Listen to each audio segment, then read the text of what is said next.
Peut-être que ce reportage sur les femmes et le théâtre est un mea culpa de ma part. Sur ma chaîne YouTube, j'ai parlé de 20 spectacles mis en scène par des hommes contre 10 par des femmes. J'ai interviewé, avant ce présent reportage, 20 hommes contre 5 femmes. Alors je me pose des questions. Pourquoi ne vais-je que trop peu voir de spectacles mis en scène par des femmes? Pourquoi la majeure partie de mes intervenants sur ma chaîne sont des hommes? Pourquoi la grande majorité des spectacles que je vais voir sont écrits ou mis en scène par des hommes? Pour me rendre compte véritablement de la place des femmes dans le théâtre, j'ai lu le dernier rapport de l'Observatoire de l'égalité femmes-hommes dans la culture. En 2019, aucune femme n'est directrice d'un établissement public de spectacle vivant, contre 8% en 2018. En 2019, 27% de femmes dirigent un CDN ou un CDR. En 2019, 30% de femmes dirigent une scène nationale. En 2019, 17% de femmes dirigent des établissements nationaux, territoriaux et associatifs de l'enseignement supérieur du spectacle vivant. Dans les revenus annuels moyens des salariés du spectacle entre 2014 et 2017, dans le spectacle vivant privé, les revenus annuels d'une femme s'élèvent à 26 600 € contre 33 000 pour un homme, soit un écart de 19%. Dans le spectacle vivant public, les revenus annuels d'une femme s'élèvent à 26 900 € contre 32 900 pour un homme, soit un écart de 18%. En 2015-2017, les femmes artistes de spectacle représentent 35% de la profession, les femmes professionnelles dans la technique, 29%. Concernant la part des femmes dans les métiers du spectacle vivant par tranche d'âge en 2018, les femmes de 18 ans et moins représentent 57% de la profession, les femmes de 19 à 25 ans, 48%, les femmes de 26 à 35 ans, 45%, les femmes de 36 à 45 ans, 36%, les femmes de 46 à 55 ans, 33%, les femmes de 56 à 65 ans, 32%, et les femmes de plus de 65 ans, 28% de la profession. Pour la saison 2017-2018, dans les théâtres nationaux, 33% des spectacles présentés ont été mis en scène par des femmes. 17% de spectacles ont été écrits par des femmes. Dans les CDN et CDR, 35% des spectacles présentés ont été mis en scène par des femmes et 20% des spectacles ont été écrits par des femmes. Sur les scènes nationales, 33% des spectacles présentés ont été mis en scène par des femmes et 24% écrits par des femmes.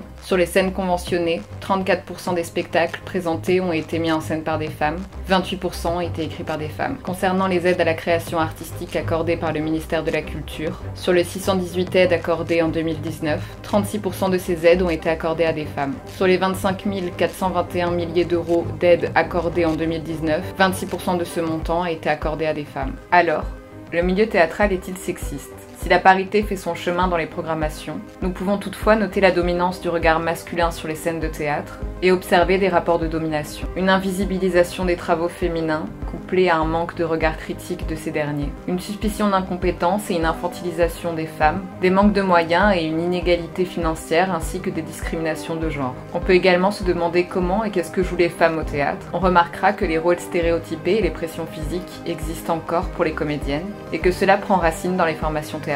On se demandera s'il existe des récits et des écritures de femmes, puis comment mettre en scène le féminin aujourd'hui. La lutte pour l'égalité passe alors par la nomination de femmes au poste de direction, sans oublier l'intersectionnalité et la libération de la parole des femmes. Enfin, des moyens politiques de lutte seront abordés et proposés par les intervenantes de ce reportage. Pour comprendre ces inégalités, j'ai été questionnée des comédiennes, Garance Bonotto, Sephora Pondi, des metteuses en scène et ou directrices de théâtre, Lorraine de Sagazan, Pauline Bureau, Jade Herbulot, Eva Doumbia, Tamara Al-Saadi, Marine Bachelot-Nguyen, Carole Thibault et Julie Duclos, la chargée de production Valentine Roux, les étudiantes en théâtre derrière le compte Instagram Paye ton rôle, l'universitaire Aurore Evin, pour faire un état des lieux du sexisme malheureusement encore présent dans le milieu théâtral et parler de la lutte pour l'égalité entre les femmes et les hommes.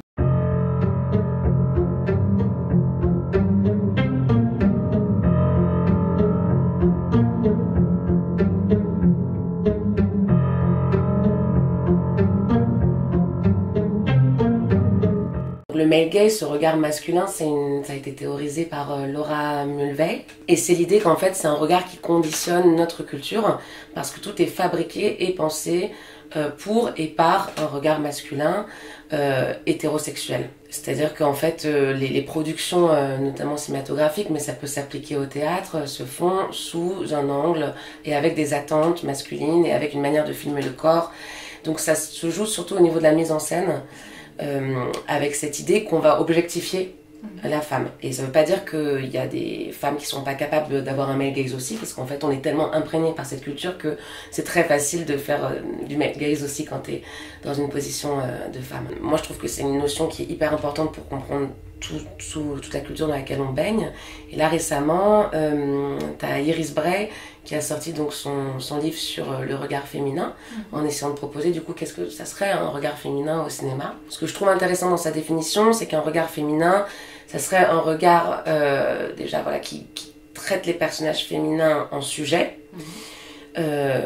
Et enfin, c'est dans le rapport aux spectateurs, aux spectatrices, qui nous permettent de ressentir leurs expériences de manière empathique. C'est-à-dire d'être à leur côté et de voir le monde à travers leurs yeux. Et ça me semble être des critères hyper importants parce que ça dépasse l'analyse, souvent en plus très française, de l'esthétique, pour se dire qu'en fait il y a aussi des questions politiques, éthiques qui peuvent être en jeu. C'est pas pour autant qu'on fait du théâtre ou du cinéma moral. Il faut surtout pas essentialiser, c'est-à-dire pour moi c'est hyper important, je ne crois pas au fait qu'il y a une manière femme de faire du théâtre, qu'il y a une manière femme de jouer, que les femmes comme un groupe cohérent feraient les choses différemment.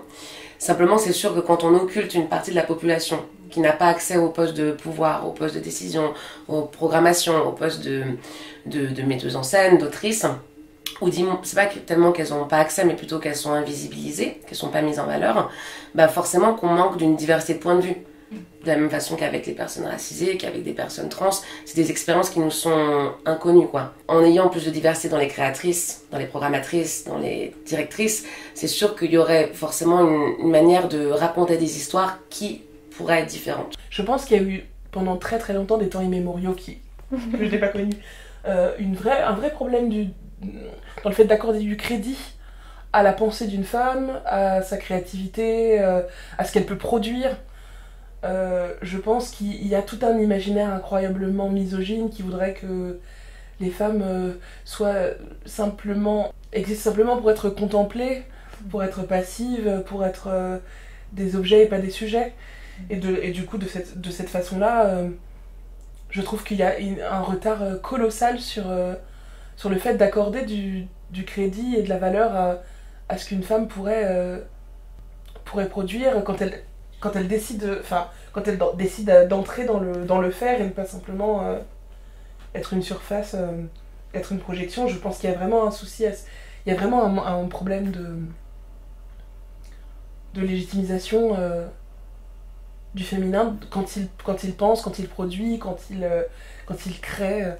Vraiment, je crois vraiment qu'il s'agit d'une chose de ce ordre-là et que ce sont des systèmes, des réflexes qui sont extrêmement séculaires et que c'est cette pensée-là qui continue à persister. C'est une question qui est tellement discutée depuis si longtemps que à un moment donné, dire qu'on n'a pas vu et qu'on ne sait pas, ça me paraît un peu énorme. J'avais une formation d'actrice et pour moi, c'était évident que toute mon enfance, mon adolescence et puis une partie de mon âge adulte, ce que j'attendais, c'était un Pygmalion. Donc pendant plusieurs années, je pensais que je n'allais pouvoir me réaliser dans ce métier artistique que par l'entremise d'un homme. C'était vraiment c'est cette dualité, muse ou génie, quoi.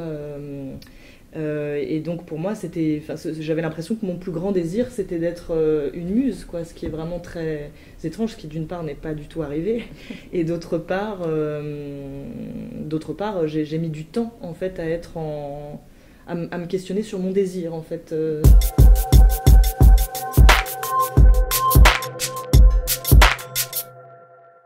Je pense que très humblement, si je me suis fait une idée, c'est que malgré qu'on est dans une société qui est très avancée à plein de niveaux, il existe quand même des rapports de force perpétrés et reproduits par un système économique et politique qui font que les dominants restent toujours dominants. En l'occurrence, c'est la figure souvent d'hommes blancs, et que donc du coup, cet endroit de dominance n'a jamais été vraiment questionné au point d'appeler une véritable parité qui dépasse la discrimination positive. Donc du coup, je crois que c'est juste une reproduction de rapports de force sociaux plus larges qui existent à tous les niveaux de la société et dans toutes les classes sociales, qui juste est très, très visible dans le théâtre en fait. Bon, je pense que tu peux en parler dans le cinéma, tu peux en parler dans le système judiciaire, j'imagine, enfin je sais pas. Tu peux en parler même au niveau d'un débat, d'un dîner, non ?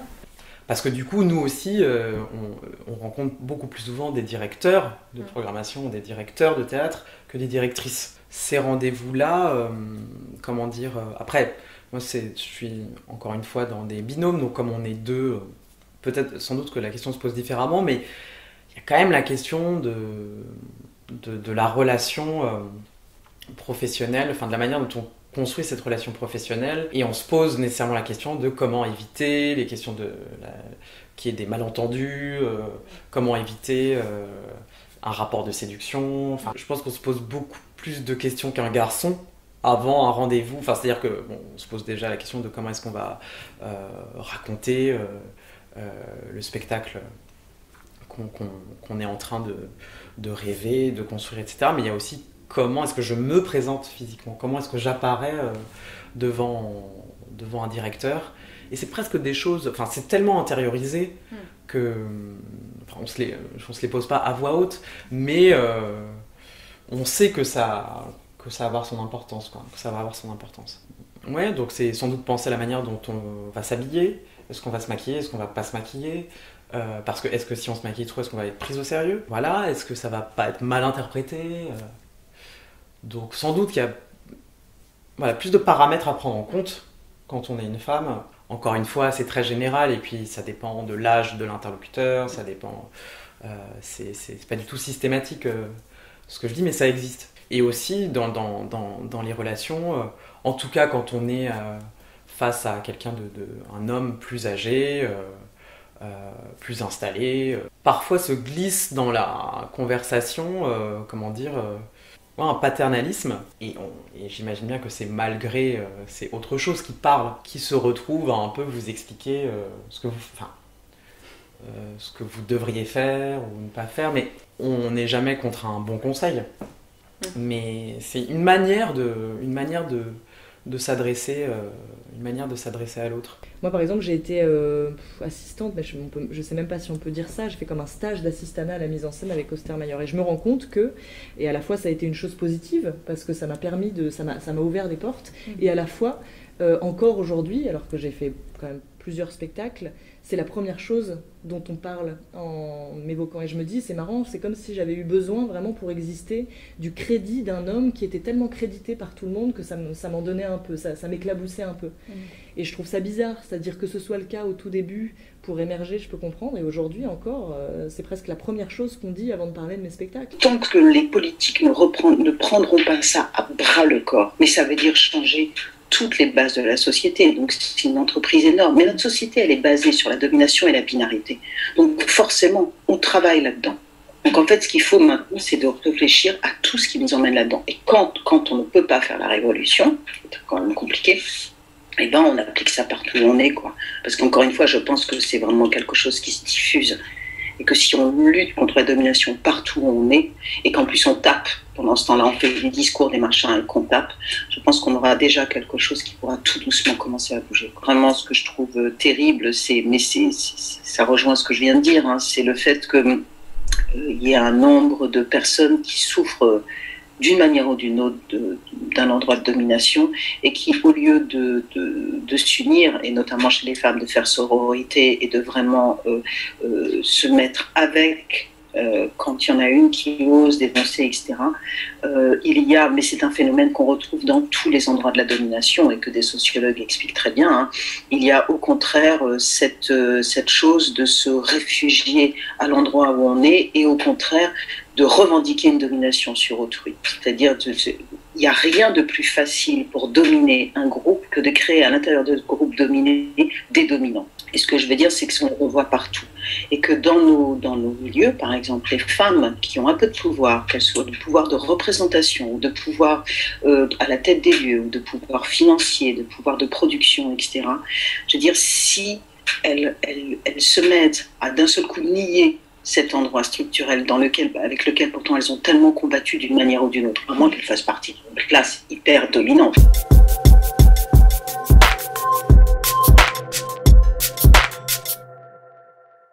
Le milieu de la production tel que je le connais, il est essentiellement masculin quand même. Sur les postes effectivement les plus hauts, les directeurs de production, Les producteurs exécutifs, les financeurs aussi, c'est plutôt des hommes. Après, au niveau de l'administration, c'est plus féminin. Pour le coup, je connais plus d'administratrices que d'administrateurs. Après, c'est vraiment juste dans mon prisme à moi. Hein, donc, je côtoie pas non plus 1500 personnes. Donc voilà, de mon prisme, c'est plutôt comme ça. Après, est-ce que j'ai été rabaissée parce que je suis une femme?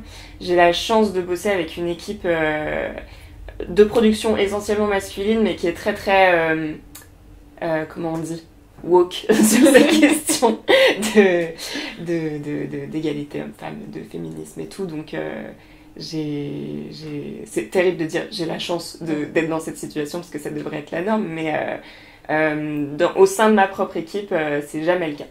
Je suis vraiment, on est à égalité sur toutes ces questions-là, même si, par exemple, hiérarchiquement, j'ai un directeur de production qui est logiquement au-dessus de moi, mais en fait, dans nos rapports hiérarchiques, on est vraiment au même niveau tous. Donc ça, c'est très appréciable. Alors, cette recherche en matrimoine, pour moi, ça a été vraiment une recherche en légitimité. Au départ, je ne sais même pas que des autrices ont écrit du théâtre avant Marguerite Duras, en gros. Et donc, je suis une jeune comédienne, on me donne à travailler que des textes d'hommes. Et je m'interroge beaucoup sur cette figure de la comédienne à qui on demande d'être jeune et jolie, mais pas forcément intelligente. On ne demande pas de se projeter forcément, justement, dans d'autres rôles de créatrice, comme metteuse en scène, autrice, etc. Donc je pars en fait sur cette figure de la comédienne, je m'interroge sur le fait qu'elle a pris toute la place dans nos cultures aujourd'hui, alors que c'est une figure très récente. Donc parallèlement à mes études de comédienne, je fais un cursus d'études théâtrales à Sorbonne Nouvelle, et c'est là que je m'intéresse à l'apparition des premières comédiennes. Et je découvre qu'effectivement c'est une véritable révolution esthétique, sociale, politique, économique, religieuse, que c'est l'idée qu'en fait l'apparition de l'actrice c'est vraiment aussi permettre d'étudier tout le début de notre époque moderne, et puis de nos codes esthétiques, hein. Un homme qui joue un homme et une femme qui joue une femme, finalement c'est très récent, hein, et ça date du XVIe, XVIIe siècle. Et puis c'est aussi avec l'apparition des actrices qu'on retire le masque aussi. Voilà, et que cette histoire, eh bien, on ne nous l'enseigne jamais. Je découvre aussi que ces actrices, eh bien, alors que longtemps on continue encore à associer la figure de l'actrice finalement à la figure de la prostituée, de la courtisane, eh bien, je découvre que l'actrice c'est avant tout une femme qui sait écrire, qui sait lire, et qui fascine autant finalement par son physique que par son intelligence, que par sa capacité de mémorisation, quand on voit les témoignages de l'époque. Que souvent, finalement, ces premières comédiennes, ce sont des femmes qui s'émancipent de la prostitution, c'est-à-dire qu'ils ne vendent plus leur corps, mais qui vendent leur image, et que beaucoup d'entre elles, notamment aussi, font partie d'académies poétiques, parce que quand elles montent sur scène, notamment dans la Commedia dell'arte, puisque c'est là que la comédienne émerge, elles font de véritables improvisations poétiques sur scène, et que certaines écrivent, et que voilà, la plus grande star du XVIe, XVIIe siècle, eh bien, c'est Isabella Andreini, qui est demandée dans toutes les cours européennes, qui écrit des poésies, qui écrit une pièce de théâtre, et que finalement, à côté de la pauvre Marilyn Monroe qu'on a réduite à une blonde idiote qu'elle n'était pas, finalement, l'histoire de l'actrice s'est considérablement appauvrie dans sa réception. C'est de là que je pars et que j'ai encore cette colère aujourd'hui, hein, de voir qu'on peut continuer à enseigner l'histoire du théâtre, et notamment avec tout ce qui se passe aujourd'hui autour de MeToo, dans les cours de théâtre, etc., sans jamais parler de la révolution qu'a représenté l'apparition des comédiennes, et que la comédienne, eh bien, avant tout, effectivement, c'est une femme qui sait lire, écrire, c'est une femme savante. Voilà, de replacer l'actrice aujourd'hui dans cette histoire-là, pour moi, c'est très important et très légitimement, et ça c'est une histoire de matrimoine effacé, de matrimoine qu'on n'enseigne pas, qu'on ne transmet pas. Et puis du coup, avec ces premières comédiennes, je découvre donc que certaines ont écrit du théâtre, et donc je découvre qu'en plus, voilà, il y a eu des femmes qui ont écrit du théâtre bien avant le XXe siècle.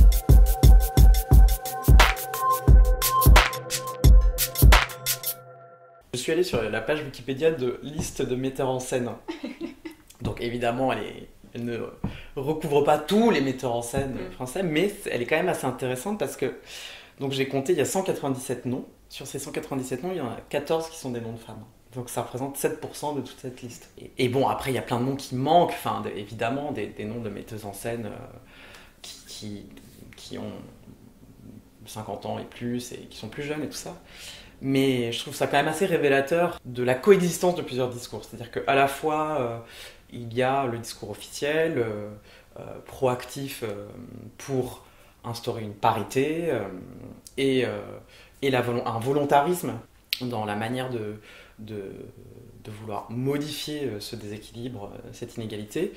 Et en même temps, dans l'espace des représentations, il y a la persistance comme ça de listes, ou d'une forme d'histoire du théâtre qui invisibilise les femmes, ou qui les exclut, ou qui pourrait faire croire aussi que les metteuses en scène sont apparues il y a 5 ans, alors que c'est pas le cas. C'est sûr que pour les metteuses en scène, les programmateurs et programmatrices qui essaient de programmer à parité le disent, hein, pour voir des spectacles de femmes intéressants, il faut faire plus de routes, il faut davantage se déplacer, il faut davantage chercher, parce qu'elles ne sont pas toujours dans les espaces de visibilité les plus évidents. On continue à transmettre une histoire où finalement ce ne sont que des figures patriarcales, des figures masculines qui émergent. Ce qui fait que quand on arrive, nous, en tant que créatrices sur la scène du théâtre, on a tout un travail de surlégitimation à devoir faire, qu'on a bien du mal à faire en général. Voilà. Donc on est empêtré dans un sentiment d'empêchement, d'imposture même, hein, on ne se sent pas à sa place. C'est aussi le fait qu'on est toujours dans ce mythe de Sisyphe perpétuel. C'est-à-dire qu'on arrive et on croit qu'on est les premières. Qu'on doit remonter, c'est qu'on va changer les choses, remonter tout en haut, ce gros rocher là de la légitimation, etc. De la création féminine, oui, on peut exister, on monte, et puis on est à nouveau effacé et celles d'après doivent recommencer. Et ce qui fait qu'effectivement, aujourd'hui, je pense qu'il y a effectivement des mécanismes politiques à mettre en place. Il est très important que ce soit accompagné politiquement, qu'il y ait effectivement des quotas, des bonus-malus sans doute, etc. Mais pour changer les choses en profondeur, il faut aussi qu'on arrive à travailler sur cet héritage qu'on transmet et qui efface la moitié de l'humanité. De toute façon, c'est de tout temps. C'est bien contre ça, on lutte contre ça aujourd'hui, là. C'est bien cette histoire-là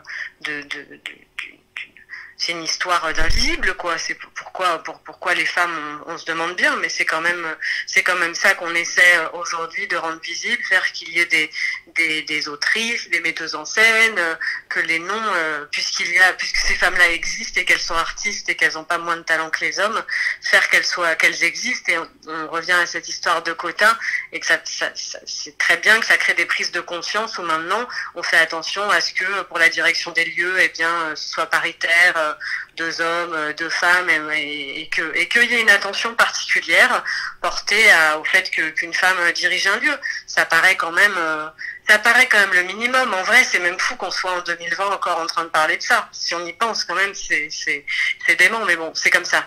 Je me dis déjà, là, en quelques années, je peux déjà dire à mon échelle que j'ai vu des changements. Donc bon, on peut se réjouir, on peut être quand même optimiste, et même d'ailleurs à titre personnel, comme je disais, moi dans mon parcours de metteur en scène, bien sûr que ça a forcément joué d'être une femme, mais par contre j'ai jamais vécu par exemple de misogynie en direct, ou je me suis toujours sentie respectée, donc tout n'est pas il y a de quoi être optimiste, quoi. Mais évidemment la lutte, c'est bien la lutte contre l'invisibilité. Je peux pas répondre à ça, mais je peux juste dire qu'effectivement, de tout temps, de toute façon, quand on voit de quand date le droit de vote des femmes, le droit à avoir un chéquier, un compte en banque personnel, je veux dire, ou même l'histoire par rapport à la maternité et comment, tout ça a évolué, c'est quand même dément sur les droits des femmes. Donc on est très très loin, donc c'est comme si là il fallait rattraper en bloc beaucoup de retard, quoi. Mais je pense que c'est vraiment sur les mentalités que ça se joue. C'est là que c'est important, et qu'il faut continuer en élevant par l'éducation, et en élevant nos enfants et en élevant nos garçons aussi, de faire que toutes ces lignes bougent, parce que tout marche ensemble. Et la question du respect des femmes et même des violences faites aux femmes, tout marche ensemble. Au bout d'un moment, c'est la même chose. Non, c'est pas pareil évidemment, mais je veux dire, ça participe d'un même mouvement. S'il y a une libération de la parole qui se fait en ce moment sur ces questions-là, faut pas s'étonner qu'en même temps on dise mais au fait, vous savez, il y a des femmes qui écrivent Vous savez, il y a des femmes qui mettent en scène, vous savez, il y a des femmes qui ont des choses à dire, en fait, et qui peuvent être entendues, et que c'est pas obligatoire il faut continuer cette lutte contre tout un tas, finalement, de préjugés aussi, qu'il faut faire tomber.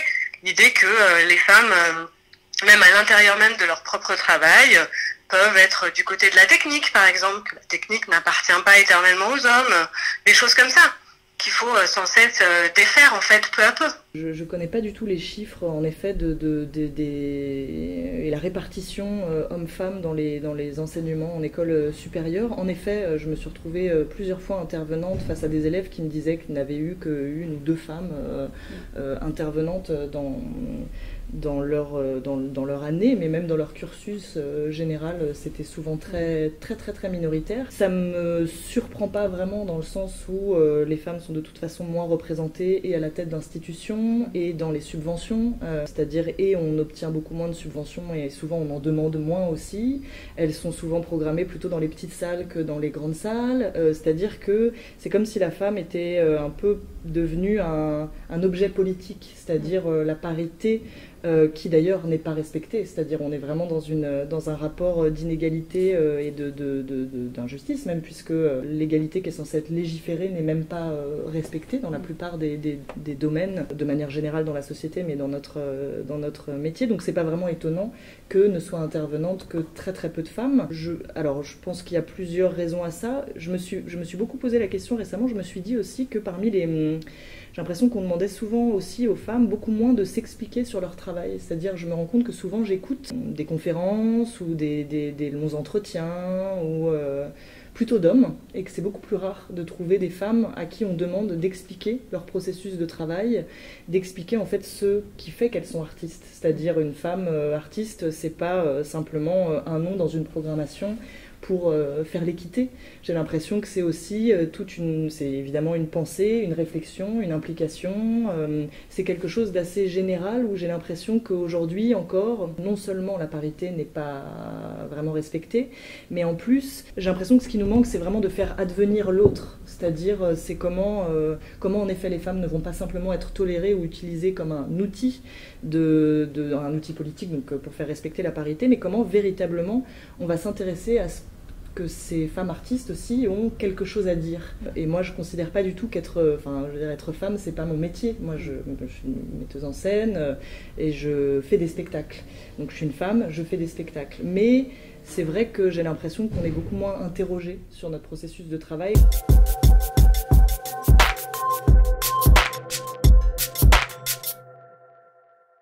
On sait bien que quand on est une femme, on doit faire 2 fois plus ses preuves que si on est un homme, parce qu'on nous attend au tournant. Mais c'est le cas pour plein d'autres catégories minorisées, hein, personnes racisées, personnes non hétérosexuelles, etc., etc. Donc on sait qu'il y a une pression terrible pour faire ses preuves. En plus, on a des socialisations de femmes. On a appris à pas avoir confiance en nous, à pas se sentir légitime. L'invisibilisation, elle vient d'une minorisation. Ces spectacles vont être moins considérés comme des spectacles à part entière. Enfin, on va avoir souvent la catégorie spectacle de femmes, ce qui est quand même problématique. Enfin, surtout sur les personnes et les femmes qui le revendiquent pas. Moi, je peux dire, je revendique totalement de faire des spectacles féministes, c'est ma signature, intersectionnelle, etc. Mais voilà, il y a plein de metteuses en scène qui revendiquent de faire des spectacles. Les femmes n'ont pas le droit au génie. Enfin, on leur enlève cette possibilité-là. Et d'ailleurs, on laisse les génies faire des choses atroces.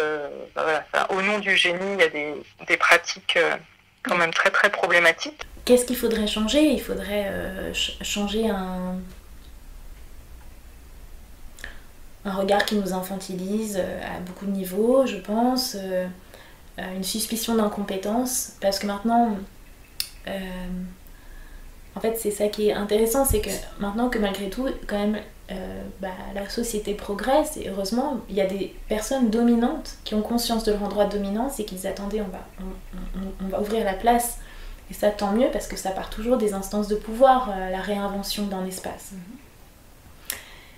Mais parce qu'il y a ce champ de manœuvre, alors maintenant, on doit maintenant justifier du fait que c'est pas parce qu'on est des femmes que... Et du coup, on doit gérer avec une suspicion d'incompétence. En l'occurrence, pour moi, elle est même à un niveau intersectionnel, étant donné que je suis une femme racisée. Mais tu vois, l'année où j'ai gagné Impatience, c'est la première fois, c'était les 10 ans d'Impatience. Il s'avère que le hasard, et je sais que c'est le hasard parce que j'ai après participé aux endroits de délibération d'Impatience, 3 femmes ont gagné. Donc j'ai gagné le prix du jury, le prix des lycéens, puis il y avait encore un prix SACD, un prix du public, on n'était que des femmes. Et bam, c'est la première chose qui est dite, pour la première fois, 3 femmes, des articles de journaux, de critiques de presse un peu dubitatifs par rapport à « ah mais est-ce que c'est des femmes, donc c'est pour ça qu'elles ont gagné ?» Et voilà, en fait c'est que si tu veux, en fait tu passes ton temps soit à devoir prouver que tu es capable, enfin déjà ça c'est une lutte permanente et je crois dans beaucoup encore deux fois de catégories socio-professionnelles, mais à un moment donné, même quand tu es face à un jury qui cherche même pas ça, où tu sens que, en fait, voilà, on a reconnu un travail qu'on a trouvé intéressant et qu'on a primé. Après, tu dois t'enquiller un travail de justification, en fait. Et en fait, on plaque sur toi le fait que si t'es là, c'est pas... En fait, on te dépossède toujours de ton mérite, quoi que tu fasses. Donc, je sais pas quoi te dire, Marie. Je crois que...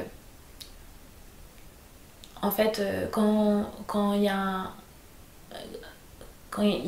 toujours une façon de faire les choses, une tradition d'une certaine catégorie de la population qui est visibilisée, l'autre pas, quand à un moment donné, des moyens, des droits sont donnés à cette minorité pour tout d'un coup avancer et montrer qu'elle est tout aussi capable, j'ai l'impression que c'est un peu dans l'histoire de l'humanité que la majorité se sent menacée, en fait. Il faudrait peut-être repenser les égos, tu vois. Je crois que c'est un peu ça, peut-être, au fond, peut-être le nerf de la guerre. Comme je disais, j'ai l'impression qu'il y a une évolution vraiment dans le bon sens, puisqu'on sent bien en tant que femme qu'on en profite, quoi. On pourrait dire que voilà, on a une vraie place quand même, je trouve maintenant qui nous est faite, et comme je disais aussi avec notre jeunesse aussi. Je trouve que c'est pas rien, même si je trouve qu'il y a encore du travail à faire, même au niveau du regard quand même qui est porté sur le travail des femmes, ou même la façon dont il peut être qualifié, pourquoi le génie est toujours masculin, pourquoi on continue de porter au nu un homme dès son premier spectacle, mais une femme quand même toujours, on attend un peu de voir. On attend de voir, c'est intéressant, il y a du potentiel, il y a quand même toujours un peu un fond encore comme ça. Tu vois, quand je rencontre... des directeurs de théâtre, des gens avec qui il faut négocier, avec qui il faut parler, tout ça, je sens dans leur manière de m'aborder, de discuter avec moi, qu'il y a une différence. Quand je suis en rendez-vous avec mon directeur de production, justement, je vois qu'il y a une claire différence entre la manière dont la personne s'adresse à lui et la personne dont il s'adresse à moi. Je le vois dans des détails, tu vois, je le vois dans le regard, je le vois dans... C'est con, hein, mais... Quand on se dit bonjour, mon dire prod, c'est on se serre la main, et puis moi, comme je suis une femme, on me fait la bise, tu vois. Et ça, c'est une micro-agression, je le vis comme une micro-agression. Donc maintenant, je force sur le fait que je serre la main à ces personnes-là, parce que je sens que, en fait, c'est pas parce que je suis une femme qu'il faut me faire la bise et qu'il faut avoir un rapport physique avec moi, tu vois. Ça, c'est un truc auquel je fais très très attention maintenant, et puis après, c'est vraiment dans des manières de parler, quoi. Je sens que, en plus du fait que je sois jeune, je pense que ça c'est beaucoup plus puissant, et les mecs, surtout les interlocuteurs masculins, se permettent des petites réflexions un peu infantilisantes, tu vois. Ça c'est assez fréquent, et c'est subtil, ça se passe dans des détails, mais c'est l'ensemble de ces détails qui font ça aussi, qui ont un impact sur notre manière de moi percevoir mon travail. Forcément, quand on me parle comme ça, quand on me fait la bise, quand on me dit oh là là, vous êtes jolie, oh là là, c'est bien ce que vous faites, et puis que derrière on parle chiffres avec mon directeur de production comme si moi j'étais pas capable de comprendre ça aussi, bah oui, forcément, du coup moi en rendez-vous j'ai tendance à me dire ah tiens, tel sujet, c'est mieux que ce soit lui qui en parle parce qu'il sera plus crédible que moi, alors qu'on a potentiellement les mêmes capacités, lui et moi. Donc ça a un impact direct sur mon comportement à moi, inconsciemment. spectacle. J'ai l'impression parfois que le fait simplement d'être là pourrait être pris déjà comme une subversion, alors qu'en fait ça n'en est pas une. Et donc que parfois, et peut-être les femmes ne s'autorisent pas suffisamment de subversion, et en même temps on ne les encourage pas forcément à être subversives. Et j'ai l'impression qu'on accepte la subversion beaucoup plus de la part de metteuses en scène venant de l'étranger. Souvent les metteuses en scène dont on parle par rapport à la subversion, ça peut être Jataï, ça peut être Angelica Lidl, ça peut être donc souvent des femmes qui viennent de l'étranger. En France, c'est comme si on devait d'abord passer par la case aussi le théâtre de nos pères, quoi, qui sont parfois les gens d'ailleurs qui dirigent des institutions aujourd'hui. Et on peut retrouver des femmes qui aussi pourraient s'affranchir, mais ça a été ma question aussi sur Une maison de poupée. Est-ce que vraiment je m'affranchis de ce qui m'a été enseigné ?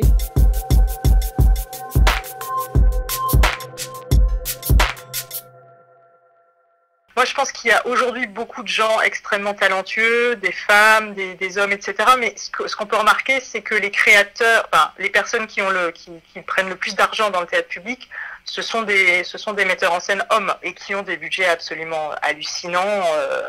Alors, que se justifie plus ou moins, mais c'est vrai que c'est cette captation de l'argent public par des gens très égotiques et très mégalomanes, moi, me pose question souvent. Mais je pense que tout est lié, c'est-à-dire que les femmes ont moins d'argent pour la création.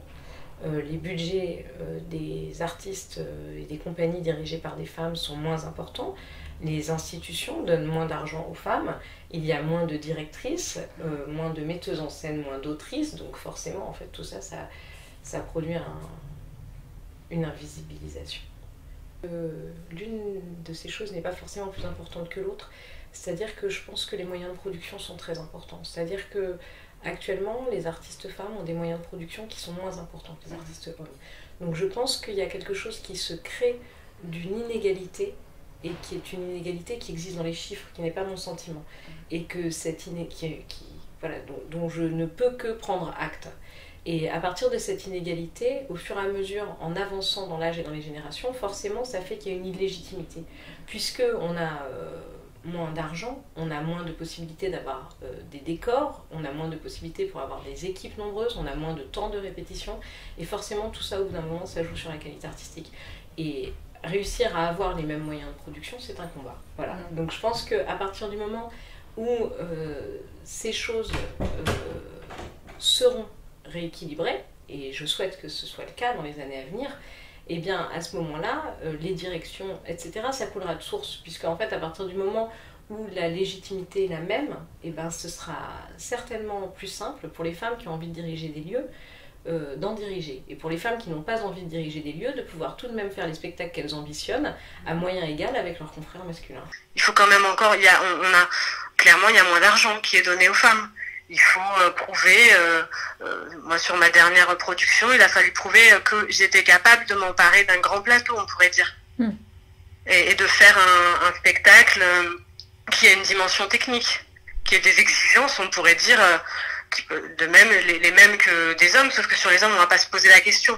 C'est comme si des choses très techniques appartenaient, étaient le territoire des hommes, et comme si c'est un combat aujourd'hui d'avoir de l'argent pour faire un travail sur un grand plateau, et que ce soit pas commenté derrière sur quelle est ma capacité à m'emparer d'un grand plateau. Enfin, c'est-à-dire voilà. Il y a juste un problème de répartition et de distribution des moyens.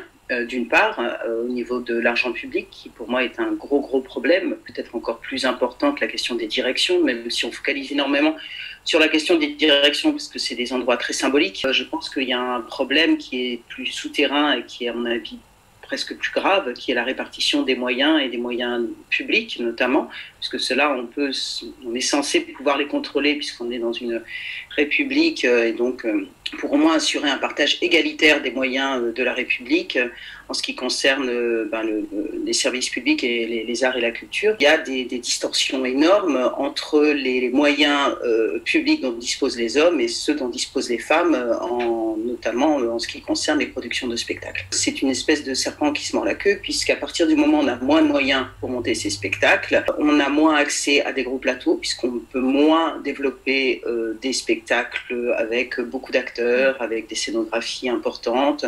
Et donc, moins on a accès aux grands plateaux, moins on est en mesure d'expérimenter ces outils-là. Donc, moins on nous fait confiance là-dessus. On se retrouve toujours à des endroits sur des spectacles plus petits, avec moins de moyens de toute façon, et on en demande de moins en moins de moyens, parce que de toute façon, on sait qu'on n'y aura pas accès.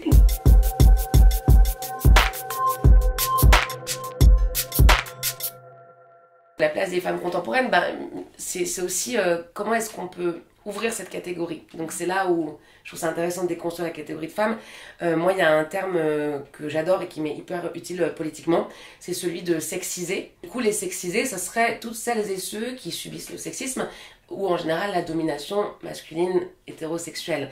Donc tout d'un coup, on a une perspective qui est beaucoup plus large que celle des femmes au théâtre, parce que cette binarité, elle peut nous desservir aussi, je trouve. Même si, encore une fois, je suis pour les quotas, hein, mais c'est juste, si on fait un projet politique à plus long terme, il faut dépasser l'idée de femme versus homme et penser sexiser, en fait, c'est penser à des réseaux de solidarité nouveaux et à des potentiels, des potentielles entraides et un nombre aussi beaucoup plus grand. Et tout d'un coup, on se sent moins seul. C'est pas juste les 20% qui gueulent dans leur coin, c'est tout un panel de personnes qui sont discriminées en raison de leur objectification et qui veulent avoir droit à la parole maintenant, et elles ont bien raison. Moi j'ai régulièrement entendu et j'entends régulièrement si t'es là c'est parce que t'es une femme, non mais c'est bien ce que tu fais, mais c'est quand même d'abord parce que t'es une femme. Il me semble pas qu'on dise ça à des hommes qui pourtant sont, enfin je veux dire c'est un peu absurde, des dénigrements de travail, des réflexions dépréciatives. Il y a quand même la sensation d'être un peu condamné à l'humilité quand même dans ce milieu. Et on nous fait régulièrement quand même sentir que si on est là, c'est déjà bien, et c'est déjà mieux que nos mères, et qu'il faudrait quand même pas en demander plus. Je pense que même du côté de la presse, il y a encore un travail à faire aussi à ce niveau-là, de conscientiser que parfois on parle différemment des hommes et des femmes, y compris les qualificatifs. C'est pas sûr qu'on parle d'une jolie mise en scène pour les hommes, et c'est évidemment pas général ce que je dis là, hein. Mais c'est on sent bien faire changer les mentalités, c'est toutes ces petites choses-là, ça passe par ces petites choses-là qui créent une certaine atmosphère, où je peux dire, je me sens très à ma place et très reconnue et très respectée, mais en même temps, oui, il y a aussi des choses qu'il faut continuer de garder une vigilance, et même que la société, je trouve, progresse encore là-dessus, parce que même sans se rendre compte, je trouve qu'on continue de pas qualifier de la même manière le travail des hommes et des femmes. On parle on peut parler d'un travail plus délicat. Alors peut-être, les travaux sont bien sûr différents selon les metteurs en scène, mais bon, c'est pas obligatoire de devoir toujours prouver davantage qu'un homme qu'on est capable. Ça, je peux le ressentir quand même si j'ai une reconnaissance et d'ailleurs de la part d'hommes qui me soutiennent bien sûr et qui sont pas là-dedans. Donc c'est pas généralisé. Peut-être que la maternité, c'est une question aussi à aborder. J'ai l'impression que dans nos métiers, c'est aussi quelque chose d'un petit peu tabou. J'ai l'impression qu'il y a beaucoup de femmes qui ont eu soit des enfants très tôt, soit qui n'ont des enfants qu'à partir du moment où elles sont vraiment installées professionnellement et qu'elles ont pu faire les spectacles qui font qu'elles sont un peu en sécurité.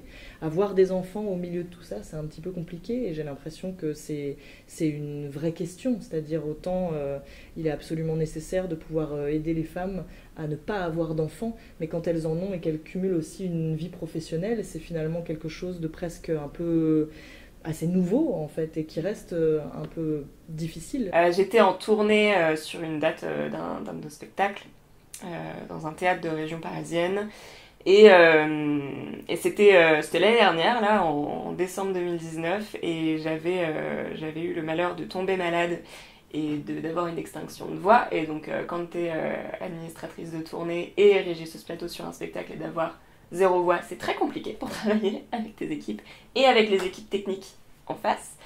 Et le directeur technique du théâtre prenait un malin plaisir à me taquiner, on va dire, sur ce sujet-là, jusqu'à sortir de toute façon, les femmes, c'est mieux quand elles la ferment, on est mieux quand elles racontent pas de conneries, un truc comme ça. Il y avait lui, un de ses techniciens et moi dans l'ascenseur et il s'est permis de dire ça. Oh, c'est mieux, de toute façon c'est mieux quand les femmes nous foutent la paix.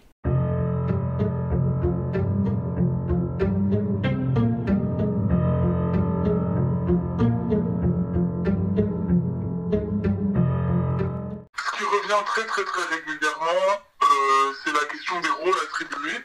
Et en fait, il y a un peu cette blague qui n'en est pas une entre nous, c'est quand on a un rôle attribué, c'est alors tu fais quoi, la mère, la pute ou la vierge.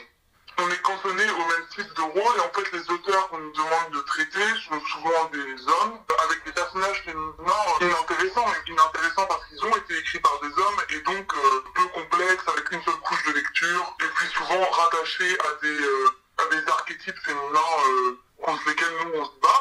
Il y avait ça par exemple, en ce moment on est en train de monter un auteur en particulier et on se disait mais c'est dingue parce que les 5 garçons de la classe ils ont à lire un bouquin.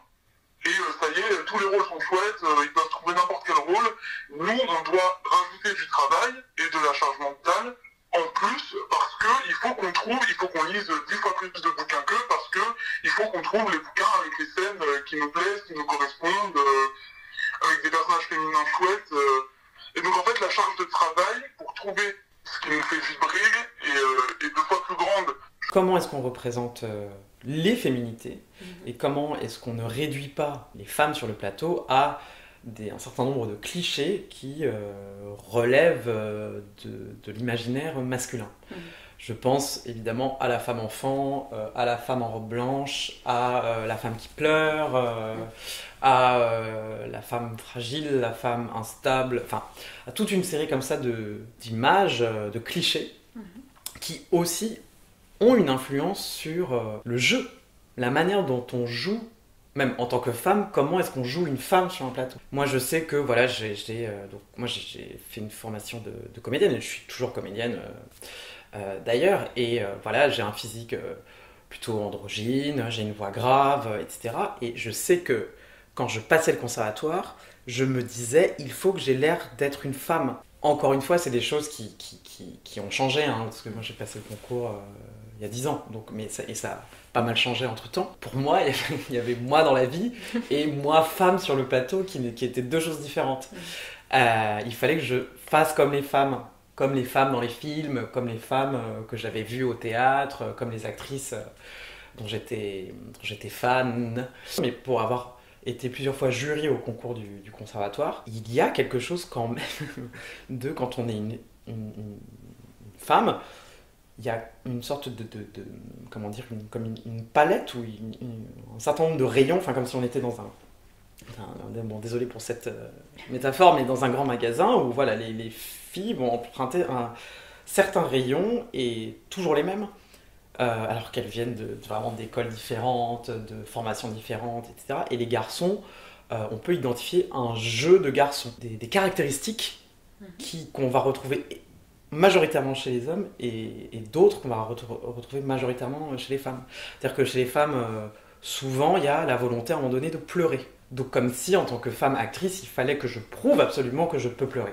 Les hommes, selon ce que j'ai pu observer, c'est une forme de nervosité, de choses un peu plus nonchalantes, un peu plus insolentes. Et donc ensuite, ce qui est intéressant, c'est de dire, voilà, comment est-ce qu'on déconstruit ces clichés, ces préjugés qui disent une femme doit se tenir comme ça sur un plateau, mais qui nous dépassent complètement parce que c'est aussi relatif aux représentations qu'on a vues, qui nous ont imprégnés et qui ont construit notre regard. Par les choix que je fais au théâtre ou par ceux qui sont à venir au niveau du cinéma parce que ça se rapproche petit à petit, qu'est-ce que j'ai envie de raconter Qu'est-ce que j'ai envie de raconter ? En fait, je suis pas sûre d'avoir envie de raconter que je suis belle et que je suis mignonne. Enfin, je crois pas que ce soit ça que j'ai envie de laisser comme image, de laisser comme discours, de laisser comme émotion. Je crois pas que ce soit ça qui m'intéresse. Je dis pas que je suis réfractaire au fait d'être sensuelle sur un plateau, mais en tout cas, quand je le suis, je pense qu'il y a... Ce qui m'intéresse, c'est quand ça contraste avec énormément d'humour et un truc qui dit ouais, on rigole. C'est intéressant que quand c'est caustique, en fait. Quand c'est sexy, mais que c'est caustique. En tout cas, il faut qu'il y ait quelque chose qui, de toute façon, dépasse la question je sais pas, de la sensualité qu'on pourrait projeter d'emblée sur un corps féminin, sur un plateau. Sinon, c'est pas... Je trouve que c'est pas de l'art, c'est de la... Qu'est-ce que c'est de la séduction de bar. Enfin, je m'en fous. Enfin, je la fais dans le bar, mais je veux pas envie de la faire sur scène à cause de ça. Enfin, les gens pas payés pour me voir les séduire. Une actrice doit redoubler, doublement jouer, performer sa féminité, la séduction. C'est pas obligatoire, enfin il y a plein de manières d'en sortir, mais c'est vrai que dès l'école on apprend aussi ce rapport-là, et c'est juste un miroir de l'expérience féminine en général qui est d'être constamment ramenée à son corps. Si une femme est constamment ramenée à son corps, une actrice va l'être d'autant plus. Et encore une fois, pour moi, c'est juste le miroir exacerbé de la société, avec les mêmes pressions, les exigences de jeunisme, la grossophobie, le racisme, le sexisme, c'est la même chose qu'on retrouve. Mais principalement, on sait que les actrices subissent plutôt cette injonction d'être jeune et qu'il y a une sorte d'exigence de la beauté. Dès la formation, j'ai senti que je ne pouvais pas rentrer dans ce moule-là et il y a des pressions physiques énormes. Celles que j'ai vécues sont pas les plus violentes, mais par exemple, un jury d'école m'avait déjà dit « Ah, avec vos formes, vous devriez jouer bien plus de votre sensualité. » Et je trouve ça horrible parce que c'est pas le principe en fait. Je suis en train de proposer, c'était un parcours libre en plus que j'avais écrit qui me tenait tellement à cœur, et d'être amenée au fait que j'ai des fesses et des seins, je trouve ça terrible. Enfin, c'est vraiment une annihilation de sa personne. Moi, c'est passé par beaucoup d'autocensure parce que les emplois, en fait, même si ça n'existe plus vraiment, tu le vis dans le choix des scènes, naturellement. Je me tournais vers des rôles de mère, de femme en colère, voilà. Et je me suis toujours interdit de choisir un rôle de jeune première. Parce qu'il faut être efficace, il faut être lisible. Et aussi parce que du coup, je sentais que ça ne me correspondait pas avec ma voix, mon corps.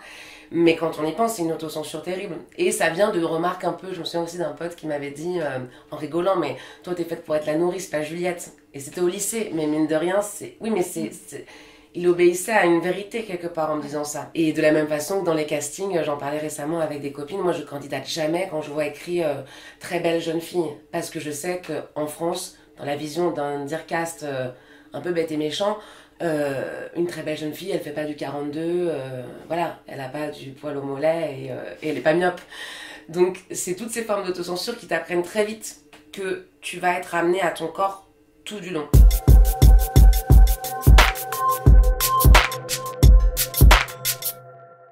J'ai cru comprendre, en parlant avec des amis, etc., qui venaient de formations différentes, qu'il y a quand même il peut y avoir un certain esprit de prédation dans certaines formations théâtrales où les filles peuvent se retrouver à devoir incarner des rôles complètement stéréotypés, ou en tout cas où il y a un espèce de formatage par rapport à ce que devrait faire une fille sur scène, à quoi elle devrait ressembler, qu'est-ce qu'elle devrait susciter chez les personnes qui la regardent. J'aimerais qu'on passe rapidement sur cette chose-là que je trouve, quand elle me raconte, déjà quand j'entendais sur le show, je trouvais ça extrêmement ringard, au-delà même d'être abusif, je trouvais ça d'un ringard mais absolu. Je crois que la place de la femme dans le théâtre, c'est la place que l'homme lui donne. Ça veut dire qu'elle peut varier complètement. Tu peux avoir une place géniale dans un théâtre, dans une pièce, dans une communication, mais ça va être tout le temps selon l'homme qui est en face de toi, donc celui qui a le pouvoir, parce que c'est comme ça, le metteur en scène, c'est un garçon, le directeur de théâtre, c'est un garçon, enfin, je généralise bien sûr. Ta place de comédienne, c'est la place qu'un homme va te donner.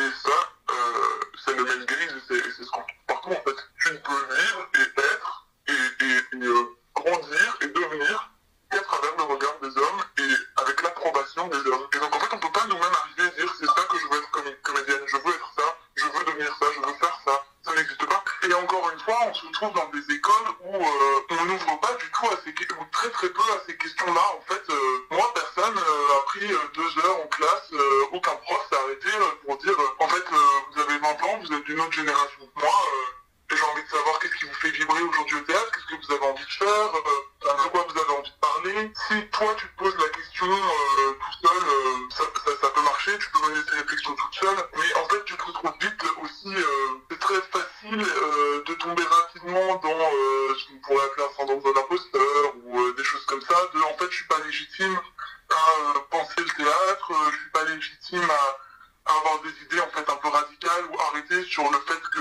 le théâtre est hyper masculin et j'ai envie d'autre chose parce soutien de la part des professeurs, et le non-soutien des professeurs induit aussi le non-soutien des élèves, pas tous, hein, j'entends bien, mais ça peut être aussi on est dans des systèmes un peu de profs gourous, ou de profs qui va nous donner du travail après, et donc on ne met pas trop en plus dans ce qu'on dit, et du coup on se retrouve aussi avec des élèves qui ne vont pas brusquer, s'empêchent de penser à tout ça, parce que dès que quelqu'un hausse un peu le ton et décide d'y réfléchir, on est stoppé très vite, quoi.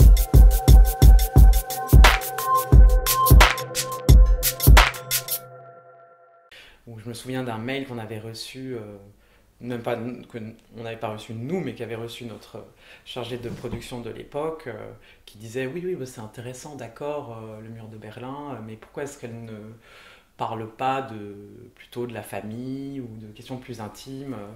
Et bon, on avait été évidemment, c'était il y a peut-être 5 ans, 4 ou 5 ans, donc évidemment choqués, et on n'avait pas répondu à ce mail, mais quand même c'est symptomatique des thématiques qu'on imagine naturelles pour les femmes, mais de ce point de vue-là, ça rejoint un certain nombre de préjugés qui existent bien au-delà de la question du théâtre. En tout cas, je pense que de raconter des histoires avec des modèles féminins qui bougent un peu de ce qu'on connaît dans le théâtre classique, c'est très important. Et moi, je crois qu'au fur et à mesure, je me suis rendu compte à quel point j'étais imprégnée de représentations d'hommes et de représentations de femmes formatées par un imaginaire masculin depuis des centaines et des centaines d'années. Et que pour moi, ce qui a été très libérateur et créateur, c'était cette prise de conscience. Et de m'apercevoir de ça, ça m'a donné l'envie et la liberté d'écrire. Et mon écriture est vraiment fondée sur ça.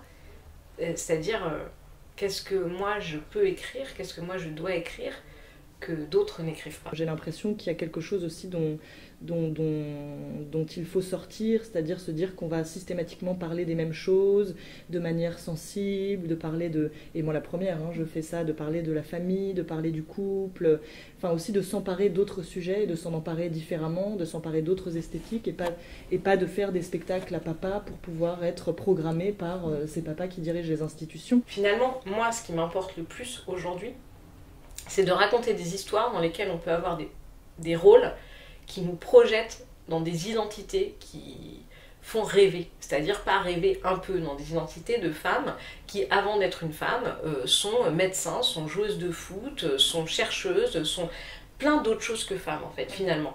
Et moi, c'est ça qui m'intéresse, et c'est ça, je crois, que le public a besoin de voir, pour pouvoir aussi se projeter, parce que c'est ça la fiction. Les histoires qu'on raconte, ça nous permet de mettre des mots sur ce qu'on vit. Donc déjà, quand on vit des choses pour lesquelles il n'y a pas d'histoire, on ne sait pas mettre des mots dessus.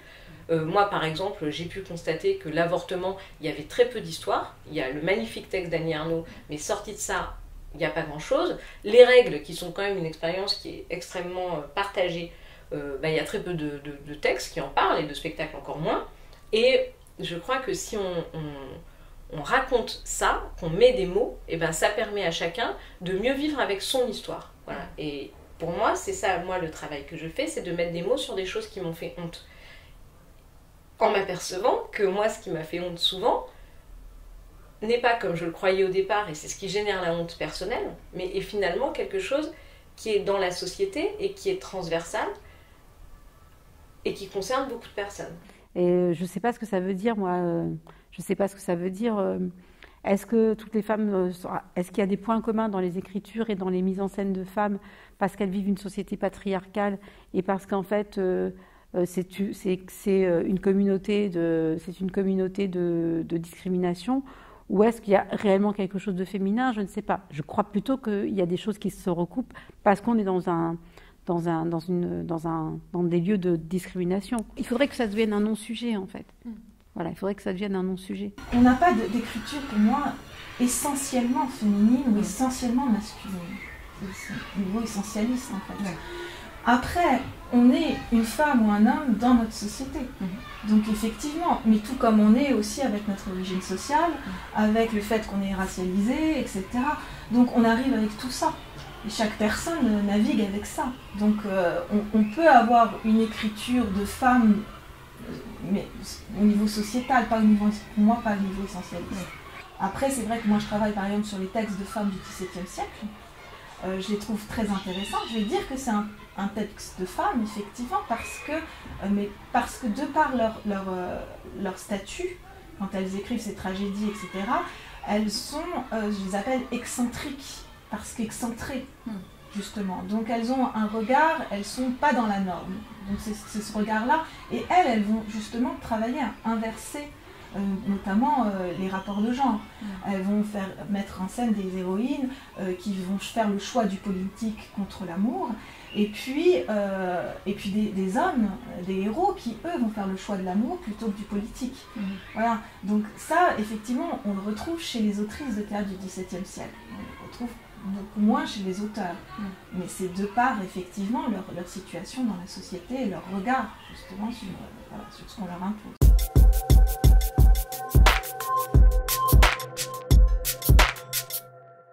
Bah moi je vois que par exemple dans mes spectacles on dit souvent une question qui revient énormément en interview, c'est alors donc vous avez décidé de mettre en scène des femmes, alors pourquoi?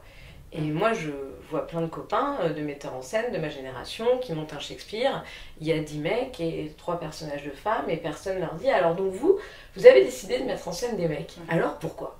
Donc je veux dire, c'est toujours le féminin est vachement noté et singularisé et même est étonnant quand il est nombreux sur un plateau. C'est vraiment la question des représentations qui m'intéresse. Mais des représentations au sens propre et au figuré, c'est-à-dire les représentations de qui je mets sur scène comment et de ce que je m'autorise à faire moi aussi. Donc, et de pouvoir résister à ça. Moi j'ai l'impression aussi qu'on demande beaucoup plus aux femmes de se justifier. Moi, on m'a beaucoup questionné sur mon rapport au public dans les spectacles, le rapport à l'adaptation évidemment. Je me souviens que pour la dernière pièce, qui était une adaptation de Platonov, il y a un certain nombre de subventions que j'avais pas obtenues parce qu'on me disait c'est trop ambitieux pour un 3e spectacle. Et je me pose vraiment la question de mais est-ce qu'on demande ça aux hommes? Donc moi, en tant qu'artiste, évidemment que je suis féministe, mais pour les mêmes raisons qui font que je suis antiraciste. J'ai pas le choix en fait, j'ai pas le choix puisque la société est sexiste et la société est raciste, donc j'ai pas le choix en fait, étant ce que je suis et ayant un désir de justice et d'égalité, j'ai pas d'autre choix que de l'être en fait. Et en tant que metteuse en scène, forcément que chaque scène, je me pose la question du sens de celui ou celle qui va le regarder va ressentir comment la personne en fait va recevoir la scène. Par contre, quelque chose qui m'intéresse aussi, c'est que globalement dans mes pièces, il y a une dimension, souvent une problématique sociale et politique.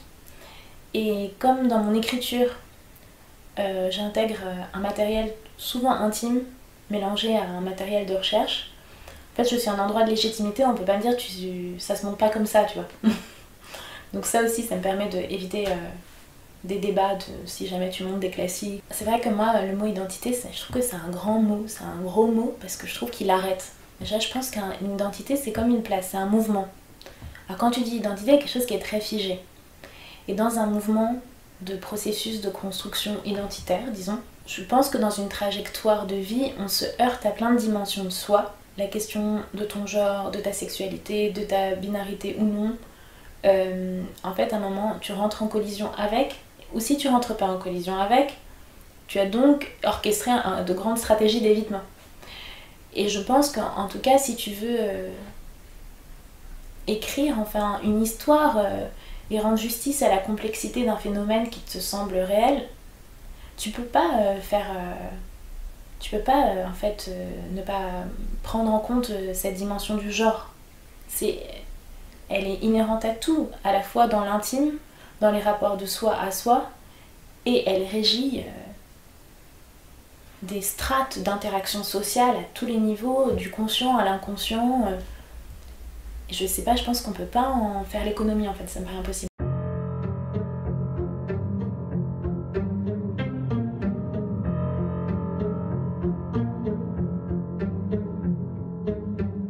Alors c'est vrai que quand j'avais fait partie des femmes qui avaient été interviewées par Anne, par Anne Pratt, et que quand elle m'avait montré les chiffres, j'avais réalisé qu'effectivement il y avait un problème. Mais il n'empêche que c'est pas, on va dire que c'est pas mon endroit de lutte premier. Je dis pas que je suis pas féministe, je dis qu'en fait, je pense que je le prends comme un tout, et que j'ai souvent l'impression qu'on prend le problème à l'envers en fait. Mais d'ailleurs dans la question raciale aussi, on prend souvent le problème à l'envers. On ne prend pas du bon côté, ça. On ne prend pas du côté de la souveraineté en fait des femmes, en fait, des personnes femmes. C'est-à-dire que j'ai l'impression, je me pose pas mal de questions aujourd'hui sur ce qui émerge en fait comme parole. Et j'ai l'impression qu'en fait ça ne peut pas se résoudre dans un rapport d'opposition. Ça ne peut se résoudre que dans un rapport de prise de pouvoir des femmes sur elles-mêmes, sur leur propre corps et sur leur propre pensée et sur leur propre fonctionnement. Pour revenir sur les directions, on envoie aussi des femmes postuler parce qu'on nous dit qu'il faut qu'il y ait des femmes qui postulent, etc., etc. Donc je sais que par exemple avec Marion Aubert, on l'a envoyée plusieurs fois postuler. Et elle met en suspens ses projets, etc., etc. Et après, voilà, encore une fois, ce sont des hommes qui sont nommés. Donc c'est assez bizarre cette espèce de double discours. À la fois on dit aux femmes postulez, allez-y, montrez que vous avez des projets, que voilà. Et en fait, il y a un peu une hypocrisie aussi là-dedans sur ces shortlists paritaires. Du coup, il y a un peu parfois des présences prétextes des femmes, quoi. Pour accéder au poste, il faut savoir qu'avant d'être entre guillemets shortlistée pour mon Luçon, j'avais été shortlistée 2 fois. Ça a été vraiment 2 expériences extrêmement violentes, puisque j'étais la seule femme shortlistée sur une shortlist qui à chaque fois, la première fois c'était au CDN de Thionville, on était 5 en shortlist, il y avait 4 hommes et j'étais un peu... Voilà, c'est ce que m'avait dit très gentiment le directeur sortant à l'époque. J'étais à 5e roue du carrosse et que c'était même pas la peine que je fasse ce dossier parce que ça ne servait à rien. Donc les expériences ont été vraiment violentes parce que j'avais la sensation que quoi que j'écrive, quoi que je propose, de toute façon, ça ne passerait pas à moi d'un truc miraculeux. Ou voilà. C'est très compliqué de se défendre à l'oral dans ces cas-là et de défendre un projet réellement parce qu'on a l'impression que de toute façon, on part avec un tel handicap que... Voilà, et c'était presque clairement dit. Enfin, il y avait un truc, tout le monde savait que les femmes qui étaient en shortlist à cette époque-là, comme c'était pas paritaire, n'avaient quasiment aucune chance. Quand j'ai été shortlistée en Montluçon, c'était après que la ministre de la Culture, contre énormément d'avis négatifs, avait instauré les shortlists paritaires, l'obligation des shortlists paritaires. Et donc moi, quand je suis arrivée ici en shortlist, d'un seul coup, j'ai pu me défendre réellement parce que je sentais que j'avais les moyens de me défendre et surtout que je pouvais, j'avais autant de chance que les autres. En tout cas, je partais de ce principe que j'avais autant de chance que les autres. Et ça a tout changé, même moi, dans ma façon de porter la candidature et de défendre mon projet. C'est-à-dire qu'évidemment, comme on souffre aussi d'un sentiment profond, très ancré, de sentiment d'illégitimité, c'est très compliqué si si en plus on nous met dans un système structurel qui est lui-même déjà inégalitaire comme ces shortlists à l'époque, c'est pratiquement impossible à moins d'être une superwoman et avoir un pot monstrueux et surtout, je pense, beaucoup de réseaux, de faire beaucoup de lobbying. Mais sinon, c'est impossible de partir avec les mêmes chances que les autres, même si on vous dit après que mais si, maintenant tout va bien, c'est égalitaire, etc.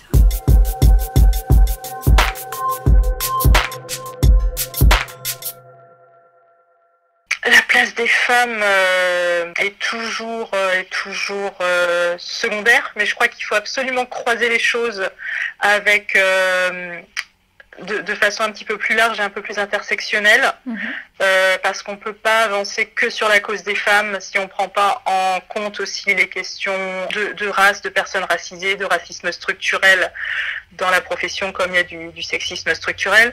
Si on ne regarde pas aussi les questions de classe sociale, là aussi, en fait, voilà, c'est là qu'il y a vraiment aussi un problème dans le milieu théâtral, c'est que c'est une espèce de reproduction de classe sociale bourgeoise, et quand on voit les gens qui sortent des écoles, qui ont de l'argent pour leurs projets, etc., enfin, c'est pas non plus n'importe quelle classe sociale, et ça a des conséquences, esthétiques, tout ça, parce que si ce ne sont si on a beaucoup de spectacles créés par des hommes de classe sociale supérieure ou même par des femmes de classe sociale supérieure, enfin et voilà, qui viennent du même monde socio-culturel, ben ça appauvrit les esthétiques.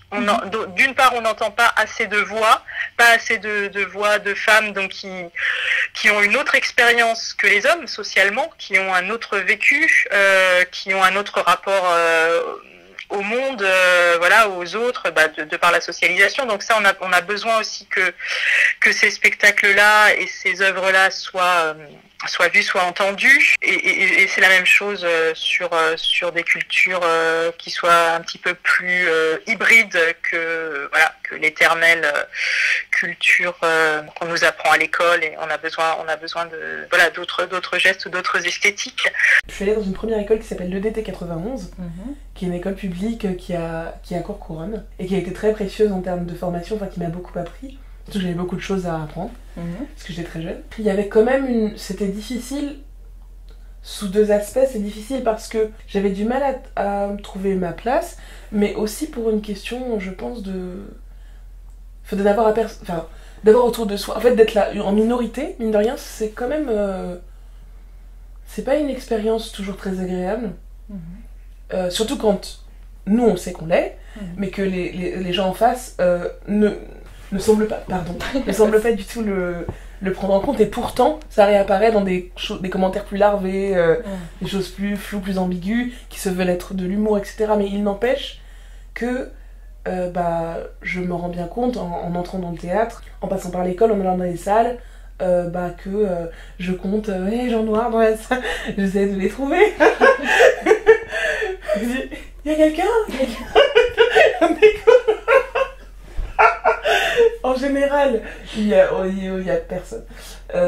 Et c'est un tout petit peu inconfortable. Alors que quand je suis au plateau, c'est vrai que cette question, par rapport à mes partenaires, elle ne se joue pas. Par rapport au regard, par contre, qui est posé sur moi et qui me regarde, selon les spectacles, ça a pu me troubler. En tout cas, c'est pas une question que j'évacue. Après, elle ne m'obsède pas, parce que je me sens assez confiante quand même dans mon travail et dans ce que je produis. Il faut se méfier aussi de je suis femme, je suis machin. Moi, je crois à l'intersectionnalité, mais si on va jusqu'au bout de la question de l'intersectionnalité, donc si on travaille aussi énormément sur la question de la classe sociale, des origines, etc. On ne peut pas soit décider de lutter pour les luttes sociales ou de lutter pour l'égalité femmes-hommes. Dire ça parce que c'est structurel, encore une fois, et ça répond aux mêmes logiques parce que ça répond à la même structuration. Donc il y a cette intersectionnalité-là. Parce que je suis assez gênée par la manière dont les choses sont prises. Je trouve qu'il y a quelque chose qui... En fait, si on se met à dogmatiser, on risque de créer des règles et des lois qui ne correspondent pas à la réalité des relations, en fait. Et donc, et de la même manière, et c'est la même chose sur la race. En fait, j'en parle parce que pour moi, tout ça, c'est lié, en fait. C'est-à-dire que tout est lié, c'est-à-dire que, évidemment, il y a besoin de plus de femmes, et si on se met à compter, c'est catastrophique. Évidemment, les distributions, elles sont terribles, et puis la manière dont les femmes sont racontées sur les plateaux de théâtre sont terribles. Et puis même, je vais aller plus loin, c'est-à-dire que chez mes amis d'Afrique, je trouve que les personnages féminins sont catastrophiques, en fait. Évidemment qu'il y a des tas de choses qui sont catastrophiques partout, mais j'ai l'impression que ça ne peut se résoudre, encore une fois, que par l'imaginaire, et que par les histoires qui se racontent, les histoires qui se disent, et par le pouvoir. C'est-à-dire qu'on ne peut pas attendre, en fait, de l'autre qui nous donne la souveraineté. Il faut la prendre parce qu'on est déjà souveraine. On fait partie peut-être des seuls mammifères où la femme est plus faible que la femelle est plus faible que le mâle. C'est-à-dire que, par exemple, chez les lions, en fait, c'est la femelle est plus forte, où le désir, en fait, le désir, en fait, est contraint. Et je pense qu'en fait, quand je dis qu'on devrait sans doute qu'on prend les choses à l'envers, c'est que je pense qu'en fait, il faut peut-être étudier l'histoire, en fait, de l'évolution humaine. Et enfin, tout ça, c'est très vaste, mais je crois qu'en fait, ça répond à ta question. C'est-à-dire qu'à mon avis, il faut oser, par exemple, se présenter aux directions quand on est une femme. Moi, c'est vrai que je suis pas... je vais pas, quand par exemple quand il y a un très grand plateau, des choses comme ça, je me sens pas les épaules. Mais est-ce que c'est parce que je suis une femme, ou est-ce que c'est parce que je suis une femme noire, ou est-ce que je viens d'un milieu populaire et que je me sens pas légitime en tant que descendante de pauvres pour posséder ou pour diriger un espace bourgeois.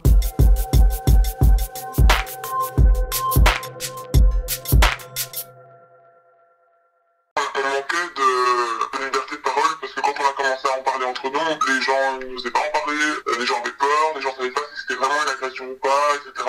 Et du coup, on a vraiment voulu créer cette page pour juste, en fait, se dire, la première étape vers un changement, c'est qu'on parle tous et toutes. Et donc, on a créé cette page pour ça. On a fait une espèce de grande réunion où tous les élèves se sont réunis et chacun a apporté son témoignage. Et je crois que c'est à ce moment-là aussi qu'on a compris à quel point ces paroles-là n'étaient pas entendues, écoutées et puis mises sous silence, soit par les victimes elles-mêmes dans un processus tout à fait de protection tout à fait légitime, soit par la direction.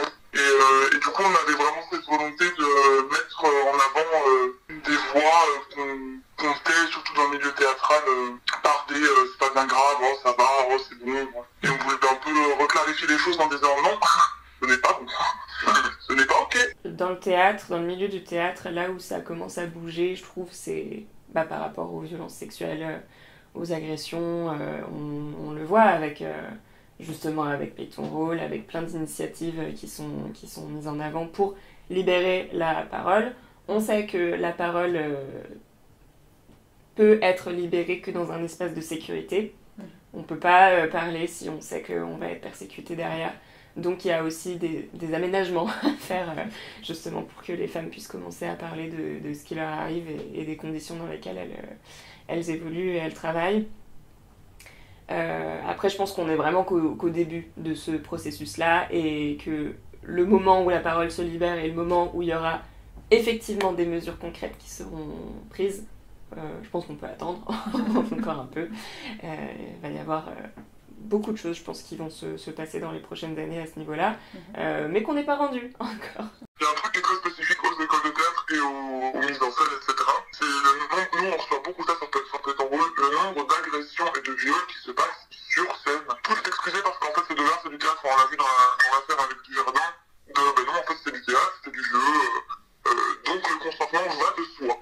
C'est comme si, en fait c'est terrible parce que c'est comme si quand je rentre dans une école de théâtre, je signe, je vends mon âme au diable pour que peu importe ce qu'on me demande de faire sur scène, je vais être consentante. Il n'y a pas d'espace pour les comédiennes, les jeunes comédiennes en école de théâtre, pour s'arrêter en milieu d'une scène et dire à la prof ou au prof, ça, je suis pas capable de le faire, ça, je n'ai pas envie de le faire, ça, je le remets en question, etc. Et donc, il y a énormément de témoignages qu'on reçoit qui sont de l'ordre de l'agression sexuelle en direct, sur scène, devant 10 personnes, poussées par le prof.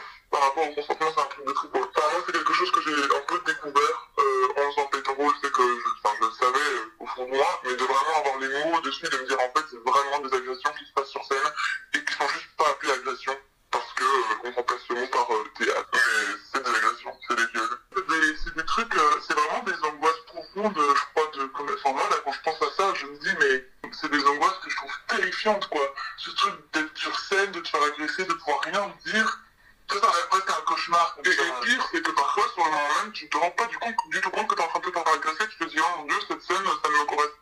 Oh, j'aime pas trop jouer cette scène. C'est un peu ça que tu ressens. Moi, ça m'est déjà arrivé de juste me dire, bon, je suis pas trop à l'aise. Et c'est juste 3 ans plus tard, en faisant Play Ton Rôle, que je me dis, ah, en fait, à ce moment-là, j'étais en train de me faire agresser, en fait. J'étais en train de. On m'a touché alors que je ne le voulais pas. Bon, ben voilà.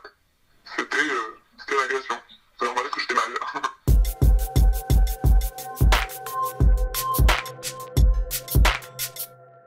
Je pense qu'il n'y a aucune différence entre le théâtre privé et le théâtre public sur la question de l'égalité homme-femme, tout ça, des efforts qui sont faits dans ce sens-là.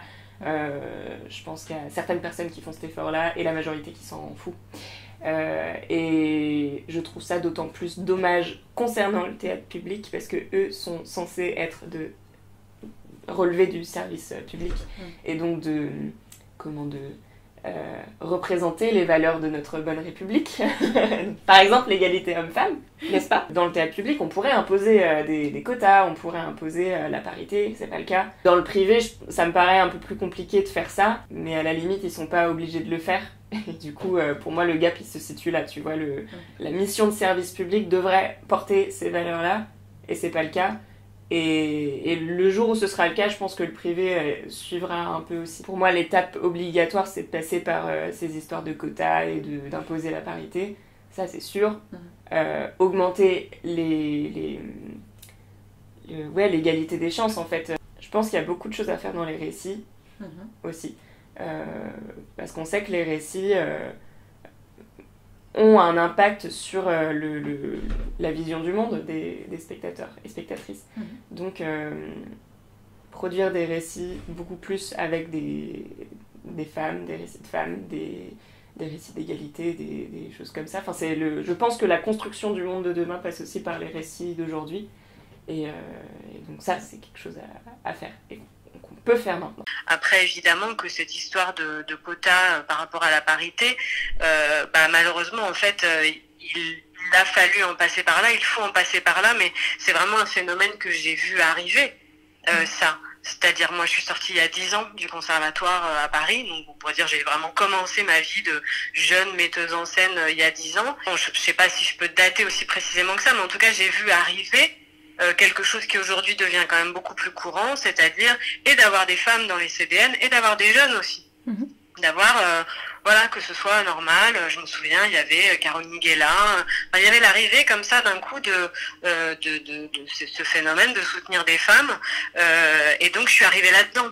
On va dire dans les décideurs, programmateurs, programmatrices, ça c'est sûr qu'ils ont refusé qu'il y ait des sanctions quand ils ne faisaient pas de programmation paritaire. Mais moi je suis vraiment pas contre ces bonus-malus là. Enfin voilà, je crois qu'ils étaient d'accord pour les bonus, mais pas tellement pour les malus. Quand les entreprises n'embauchent pas un certain pourcentage de travailleurs handicapés, je crois qu'ils ont des amendes. Quand les radios ne diffusent pas un certain nombre leur quota de musique française ou francophone, ils doivent payer aussi. Donc, en fait, si on est dans un cadre démocratique, si on considère qu'il y a, la moitié de la société est constituée de femmes, on sait aussi que les femmes sont plus grandes consommatrices de culture, sont plus présentes dans les salles de spectacle. Donc, c'est de l'argent public. Donc, ce serait pour moi totalement légitime que la moitié des moyens de production reviennent à des femmes et que la moitié des programmations soit occupée par des femmes. Puis c'est là que je découvre ce mot autrice, dans les registres de la Comédie Française. Un mot effacé, à qui on fait la guerre depuis l'Antiquité. L'Académie française lui fait la guerre au XVIIe siècle, ne permet pas de rentrer dans les dictionnaires du théâtre, alors qu'on le trouve dans les registres de Lagrange de la Comédie Française. Donc voilà, c'est un peu de ce chemin-là qu'émerge pour moi le matrimoine théâtral. Et puis ce mot, qui comme le mot autrice a une histoire politique, fait partie de tous ces féminins qui ont été effacés et de tout ce procédé de masculinisation de la langue, puisqu'aujourd'hui on dit qu'il faut féminiser, en fait il faut démasculiniser la langue. Matrimoine, c'est la même chose, c'est un mot qui existait au Moyen-Âge. Quand un couple se mariait, il déclarait son patrimoine et son matrimoine, c'est-à-dire les biens transmis par le père et les biens transmis par la mère. Et au final, qu'est-ce qu'il reste? Les prestigieuses journées du patrimoine et les agences matrimoniales. Je ne sais pas comment me nommer, et c'est vrai, et pourtant ça fait des années. Alors, c'est vrai que je pourrais faire un choix radical en me disant je vais dire que je suis metteuse en scène, ou je vais dire que je suis metteur en scène, mais j'ai l'impression que c'est comme si je gardais volontairement une forme d'incertitude, de symptômes, un peu pour ne pas oublier aussi. En même temps, c'est difficile de l'oublier, mais que c'est encore en construction et que c'est encore en doute permanent. Donc je trouve que oui, même dans la dénomination de pourtant ce que je fais toute la journée, il y a une hésitation. Moi, j'ai eu du mal à dire autrice et metteuse en scène. Et en vrai, j'y crois pas. Je le dis, mais j'y crois pas. Parce qu'en vérité, il devrait y avoir un mot générique. un mot qui parle de cette profession, qu'il soit masculin ou féminin, c'est pas grave en fait, mais en tout cas il faudrait qu'il y ait un mot. Alors après, je le fais parce que par suivisme en fait, par suivisme conscient, c'est-à-dire que puisque tout le monde dit autrice, pour pas expliquer pourquoi je ne dis pas autrice, je vais dire autrice aussi. Mais en vérité, pour moi, en fait, c'est pas le mot qui va me légitimer. En fait, ce qui va me légitimer, c'est la fonction. En fait, c'est la fonction, c'est le salaire, c'est la considération.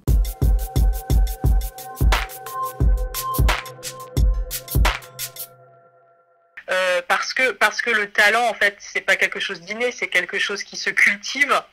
C'est quelque chose qui grandit quand on a les espaces, les moyens de le faire. Moi, je pense qu'il y a quelque chose, que ce soit sur les textes ou les mises en scène, qui est plus de solidarité, de sororité, de regard critique et bienveillant entre artistes. Je pense que ça pourrait aussi aider pour mûrir un geste, pour le renforcer, parce que des fois on est fragile, on est dans l'urgence de la création. On pourrait penser à des réseaux de marrainage ou de queerénage, si on peut dire. C'est-à-dire comment est-ce qu'on peut s'entraider entre personnes qui a peut-être plus d'influence à un endroit, plus de réseaux. Parce que aussi toutes les femmes ne subissent pas le sexisme, il y en a qui s'en sortent malgré tout, envers et contre tout, même si je pense qu'elles l'ont toujours subi à un endroit. Mais en fait l'enjeu pour moi ça va être de ne pas vouloir être plus homme que les hommes. C'est-à-dire que là on se tire dans les pattes, mais c'est aussi le milieu qui nous y entraîne, parce que c'est un milieu hyper concurrentiel. Donc qu'est-ce qu'on peut proposer face à ça? C'est que profitons encore une fois de notre position minorisée pour inventer des nouvelles manières de faire théâtre, et institutionnel aussi. Le jour où on prendra le pouvoir, moi il y a un truc que je déteste, c'est l'exceptionnalisation. Vu que le féminisme et les questions de genre sont aussi à la mode, on a pu voir fleurir des programmes 100% féminins, des festivals entièrement consacrés aux questions du genre. Et en fait, souvent, c'est un pansement. Enfin, c'est vraiment comme le 8 mars. Une journée pour célébrer les droits des femmes, c'est finalement assez hypocrite. Donc, qu'est-ce qu'on peut faire pour que ça infuse à tous les endroits et à terme qu'on n'ait plus besoin de le nommer? C'est pas des bons points, en fait, une femme dans une programmation. Ça devrait être normal. Je crois que nous a beaucoup aidé dans l'école, et ce qu'on voit dans Play ton rôle, c'est vraiment créer des espaces non mixtes, en l'occurrence, en tout cas créer des espaces, des cercles de parole pour parler entre nous. C'est vraiment la première étape que moi de laquelle je ne me rendais pas compte de l'importance, qui est vraiment un moment en toute bienveillance, créer des cercles de parole pour pouvoir se dire tout ça. J'ai l'impression que cette étape-là, elle n'est pas encore tout à fait mise en place, alors qu'elle est urgent de le faire, quoi. C'est urgent que les femmes commencent à parler entre elles, et je crois sincèrement de toute façon que toutes les luttes féministes ont commencé aussi comme ça, par des femmes qui parlent et qui se rendent compte aussi qu'elles ne sont pas seules et que ce dont elles ont vécu est en fait systématique. Et on invite régulièrement dans nos contacts à organiser des trucs avec leur classe. Moi en tout cas je serais très heureuse de participer à 2 jours de discussion avec des femmes metteuses en scène, mais j'ai l'impression qu'on aurait besoin de parler entre nous, peut-être. Mais j'ai l'impression que ça serait intéressant de créer ou tout simplement des espaces aussi d'échange entre femmes metteuses en scène pour aussi comprendre si ce qu'on vit est une expérience individuelle, singulière, ou s'il y a quelque chose qui fait système, pour peut-être aussi avoir plus de force pour dire non, non, ça ne peut pas se passer comme ça, parce que ça n'est pas un cas isolé, c'est au contraire systémique. Et sans doute que ces espaces-là n'existent pas suffisamment encore, mais moi je sens qu'il y a quand même la volonté de les construire. Et j'imagine que ça serait des instruments, des outils en tout cas de lutte aussi intéressants, quoi. Et ne pas simplement s'en remettre à la loi sur la parité, parce que de toute évidence elle n'est pas suffisante, puisque ça fait quand même longtemps qu'elle existe, et pour autant, voilà. Pour ce reportage, j'ai fait le choix de ne donner la parole qu'à des femmes, mais je n'oublie pas les alliés à la cause féministe, ceux qui, par leur endroit de dominance, permettent une visibilisation des travaux féminins. Pour la seconde fois, travailler sur un sujet de société dans le milieu théâtral me permet de me déconstruire, notamment sur une forme de misogynie intégrée, et de faire plus attention à la visibilité que moi aussi je peux donner. Je m'engage alors à rendre ma chaîne paritaire, autant dans les spectacles que je verrai que dans les entretiens que je mènerai. J'aime beaucoup l'idée de créer des réseaux de marrainage et j'espère que cela pourra se concrétiser. S'il y a bien une chose que j'ai apprise ces derniers temps, c'est l'importance de la sororité. Pour conclure ce reportage, je tiens à remercier toutes mes intervenantes et toutes les personnes qui ont rendu ce travail possible dans cette période si particulière. Merci infiniment.